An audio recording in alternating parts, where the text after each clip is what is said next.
Voilà cette deuxième partie consacrée à la franc-maçonnerie. Que se passe-t-il en Écosse pour nos Templiers, pour nos francs-maçons? Je vous laisse regarder cette nouvelle vidéo. Le 24 juin 1314 se déroule une très grande bataille qui est celle de Bannockburn. Eh bien, retenez bien cette date parce qu'elle est le point de départ de notre franc-maçonnerie. Enfin, quand je dis notre franc-maçonnerie, de la franc-maçonnerie en général. Pour l'instant, je ne rentre pas dans les détails. Les Écossais sont victorieux. Les Anglais sont battus, mais à plate couture, ils perdent plus de 10 000 hommes ce jour-là. Bruce, le prince Bruce, devient Bruce Ier, roi d'Écosse. Eh bien, le jour de la Saint-Jean, le prince Bruce crée, pour ses chevaliers qui sont venus lui prêter main forte, le premier ordre qui s'appelle l'ordre de Saint-André du Chardon. Voilà quelle est la première loge maçonnique des maçons. Vous voyez, des maçons opératifs, ceux qui sont venus prêter main forte, qui par leur conscience de vouloir aider leurs frères à se libérer de l'envahisseur anglais, puisqu'ils n'ont pas pu le faire en Europe et puisqu'ils n'ont pas pu le faire en France à cause de Philippe le Bel. Ces francs-maçons ont un savoir. Ils savent ce que le mot liberté veut dire. La liberté des peuples, la liberté en conscience. Parce que eux, ils l'ont vécu. Quand ils sont allés combattre durant toutes ces croisades, quand ils ont vécu en islam, ils ont appris ce que c'était que la rencontre avec l'autre et toutes les richesses qu'il y avait à en tirer. L'élévation de la conscience, elle passe par ça, je vous l'ai dit, c'est le chemin. C'est la rencontre avec l'autre. Et en eux, bien sûr, pendant ces 170 années, s'est révélée cette science qui est un processus alchimique. Certains utilisent ce terme parce qu'évidemment, à l'époque, on ne peut pas expliquer ça autrement. C'est de l'alchimie, il y a une alchimisation. Il y a une physique, tout simplement. Il y a une physiologie qui se passe. Parce que c'est vrai qu'il y a quelque chose qui est inscrit en nous qui se révèle. Parce que, tout simplement, l'homme est construit sur ce modèle. Organiquement, physiquement, nous sommes construits sur ce modèle. Le cerveau, lui, n'attend qu'une chose, et la psyché, elle attend qu'une chose, c'est d'accéder à ce modèle, à ces modèles. Et ces modèles lui sont accessibles quand la conscience s'élève, c'est-à-dire quand on libère, quand on fait tomber des frontières psychiques. Il faut d'abord qu'elles soient matérielles et géographiques, mais il faut que tout se suive. C'est tout un processus. Les Templiers ont suivi ce processus. Ce qu'on appelle la gnose, la partie cachée du temple, c'est tout simplement ceux qui savent, parce que ça s'est révélé à eux. Rien de bien caché, rien de bien sorcier, comme le Baphomet. Ils adoraient le Baphomet, ils crachaient sur la croix du Christ. Bon, le Baphomet, je vous rappelle que Baphomet, c'est Ba de Saint Jean-Baptiste, et Phomé, Mahomet, c'est l'alliance des deux religions. Les Templiers avaient ce projet en tête, de faire une alliance entre l'islam et l'Occident. Mon Dieu, quelle horreur, une alliance entre l'islam et l'Occident. Ça ne pouvait pas intéresser des nationalistes comme Philippe le Bel. Non, chacun dans ses frontières. On n'a pas peur comme ça, on continue. Voilà, on fait toujours la même soupe. Hein, le village gaulois, la baguette sous le bras, le béret sur la tête. Allez, on va dire, ça peut durer 2000 ans de plus. Allez, tant pis, on y va. Hop. Et on ne prend pas un peu de risque de temps en temps pour aller comprendre comment fonctionnent les autres et qu'est-ce qui peut se passer si on prend ce risque. Parce que ce qui se passe, c'est l'ouverture en conscience, l'ouverture vers les autres, l'ouverture vers le monde. C'est la règle du temple. Parce qu'ils ont compris qu'on avait tout à y gagner. Alors que d'autres ont tellement peur qu'ils pensent qu'ils ont tout à y perdre. Je vous invite une fois de plus à regarder Le prisonnier des cavernes de Platon. On n'a rien à y perdre, on a tout à y gagner. Il faut sortir des cavernes en permanence. Donc ce savoir, ils l'ont. Ils savent qu'on ne l'enseigne pas dans les écoles et les universités. C'est dans l'histoire de la vie, dans le journalier, dans le quotidien, dans la rencontre avec l'autre et les autres. Et petit à petit, se forge une conscience en nous qui fait qu'on ne peut plus jamais faire marche arrière. On est sorti du binaire et on pénètre dans cette dans ce grand ternaire. Vous savez, on est sorti du tronc de l'arbre, on a dépassé les branches, et on est maintenant dans les 10 000 petits êtres. Vous voyez, les feuilles, les fruits. La gnose, c'est ça. Le seul enseignement qu'ils vont laisser, on le trouve dans les maîtres quartiers, au travers de l'enseignement des maîtres quartiers, donc le tarot dit initiatique, 22 lames. Alors, je vous invite aussi à aller jeter un coup d'œil sur ma thèse, j'en parle longuement, dans le détail, vous allez voir, c'est scientifique, il n'y a rien de... On n'est pas dans les boules de cristal, on ne divine rien du tout, c'est scientifique, il y a une logique. Je pense que les maîtres quartiers, en tout cas, inspirés du temple, qui ramènent cette tradition de l'Égypte ancienne, puisqu'ils ont fait du tourisme aussi, vous savez, ils ont traversé l'Égypte.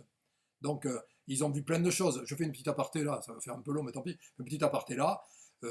Quand ils vont à Karnak, eh bien, ils vont bien voir que Isis, la Vierge Isis, et encore qui vont crier, là, j'entends, la Vierge Isis, c'est tout simplement notre Vierge Marie, c'est la même. Voilà, je ne dis pas que c'est la Lune organique, c'est la Lune en tous les cas, ses effets énergétiques, parce qu'il ne s'agit que d'effets énergétiques. Ça ne veut pas dire qu'ils n'existent pas, mais ce sont des entités à ce moment-là qui sont beaucoup plus importantes que nous. Moi aussi j'existe avec ma petite entité énergétique, vous voyez, je remue mes petits bras, j'arrive à aligner 4 mots les uns derrière les autres. Voilà, c'est mon énergie. Ben, il y en a des plus grosses énergies en haut, alors c'est peut-être des dieux, hein, c'est peut-être Dieu d'ailleurs. Donc Isis, ils s'aperçoivent très vite que c'est la Vierge Marie. C'est écrit d'ailleurs dans les textes coptes. On arrive à lire tout ça. Et à Karnak, vous voyez, c'est carrément écrit. Isis, la Vierge Marie des chrétiens. Je ne vous parle pas d'Horus, qui est le Christ. Bon, allez, bon, mais hurlez un bon coup, et puis vous verrez, ça, moi aussi, ça m'avait fait drôle à l'époque, maintenant, bon, pour moi, c'est clair. Il ne s'agit que d'énergie. Après, on met les noms que l'on veut dessus, c'est pas bien grave. Donc, il voit bien que cet enseignement existe. Cet enseignement, c'est une grande tradition qui parle d'énergie, qui nous permet de rentrer en conscience, qui nous permet d'aller vers des millénaires de plus en plus intelligents, de plus en plus ouverts. Le 3e millénaire sera ou ne sera pas spirituel, dit Malraux, c'est la vérité, mais on y est. Mais il sera spirituel. Moi, je vous... Alors, parmi vous, il y en a beaucoup qui m'écrivent avec des points d'interrogation. Bien sûr que parfois, j'ai un peu de mal à répondre parce que, est-ce que je me place d'un point de vue purement politique, où j'ai à vomir toute ma haine sur ce système, enfin, tous ces politiques pourris qui nous ont pourris la vie, qu'il faut éjecter à coups de pied au cul. Moi, je suis pour la réouverture des camps à Cayenne, vous voyez. Ou est-ce que je me place d'un point de vue purement philosophique, ou de celui qui sait, enfin, qui ne sait pas grand-chose, mais qui en sait un peu. Alors parfois, c'est un peu en contradiction. C'est pas en contradiction. Je suis un homme. Alors parfois, je peux dire des trucs et puis bon, être pas tout à fait pile avec l'autre vérité qui est la vérité, c'est-à-dire notre élévation en conscience. Alors, je vous rassure, je vous le dis, moi, j'ai confiance. Le monde est en train de changer, nous y sommes, ça bascule. Ça vient d'en haut, les énergies sont en train d'œuvrer pour que tout cela se réalise. Alors, les autres, ils peuvent aussi agiter leurs petits bras, ils peuvent faire du truc. On peut avoir crainte que Macron fasse ceci, qu'il soit sous le fric, l'emprise de... Oui, oui, oui, mais c'est fini, tout ça, c'est fini. Je vous assure, ça va se casser la gueule. Parce que le monde ne peut pas continuer comme ça. Parce que là où il y a une entité supérieure qui aujourd'hui est rentrée dans le ternaire et qui comprend que ça ne peut pas continuer comme ça. Mais aujourd'hui, du coup, quand on sait, on agit. Quand on sait qu'on est malade, on agit sur la maladie. Les 2 tiers sont gagnés quand on sait. Quand on ne sait pas, qu'on vous balade, oh, c'est rien, oh, vous en sortirez bien, oh, c'est pas bien grave, ah oui, ah oui, ah ben oui, il y avait des oui, et bien avec des oui, on est dans la merde, voilà. Donc, notre première loge maçonnique va bouger à travers toute l'Angleterre. Elle va essaimer son savoir. On va comprendre ce que ça veut dire, mais les initiés, pas tout le monde. Alors pourquoi les initiés? Parce que quand on parle, à l'époque, il n'y a pas de micro, il n'y a pas de télé, mais même aujourd'hui, avec la télé et les micros, on a du mal à se faire entendre. Mais enfin, je me rends compte que sur YouTube, ils vont avoir du mal à tout museler, parce que tout ficeler, ça va être compliqué. Parce qu'il y en a du monde maintenant qui se sent initiés ou enclins à le devenir. Parce qu'être initié ou enclin à le devenir, c'est tout simplement d'avoir ras-le-bol de ce système et se dire « mais moi, je veux plus tout ça. Moi, je veux de la liberté dans ma tête, parce que c'est là que ça pète. C'est à cause de ça que j'ai fait un AVC. C'est à cause de ça que j'ai fait un infarctus. C'est peut-être à cause de ça que j'ai un cancer. C'est peut-être à cause de ça que je suis vraiment devenu très con. C'est peut-être à cause de ça, c'est peut-être à cause d'eux. Et oui, c'est à cause de ça, je vous le confirme, c'est à cause de ça. Donc il serait temps de retrousser les manches de sa chemise, vous voyez, moi j'en ai pas, donc facile, et s'y mettre. S'y mettre à comprendre comment ça fonctionne tout ça. Je vous l'ai dit, c'est pas de la boule de cristal. C'est une physiologie qui n'est pas organique, qui est cosmique. Ça nous dépasse. Bon. Mais si on rentre dans le détail, on s'aperçoit que comme tout ce qui est en haut est en bas, eh bien, on s'aperçoit qu'on arrive à comprendre quand même. Et vous voyez, Lacan, Jung, Freud, ils avaient compris. Quand Freud fait allusion à ce grand courant cosmique qui descend et nous traverse, il appelle ça la pulsion, ça veut dire qu'il y aurait aussi une pulsion cosmique. Nos gens du Chardon, nos premiers francs-maçons, ont traversé l'Angleterre, ils ont aussi traversé les États-Unis et ils vont revenir. Tous ces gens-là reviennent. Lafayette, on arrive un peu plus tard. 1782 pour ceux qui reviennent d'Amérique, dont ceux qui ont suivi la filière, je dirais Espagne, Portugal. Un peu plus tôt, 1760 pour ceux qui reviennent d'Angleterre. Et tout ce beau monde débarque à Bordeaux. Pas qu'à Bordeaux, mais beaucoup à Bordeaux. Et là, on va parler des premières loges maçonniques. On va voir les premiers diplômes maçonniques dans ces années-là, 1760. Et l'idée, bien entendu, vous le comprenez, c'est d'amener la libération des peuples. Donc, vous voyez où je vais en arriver.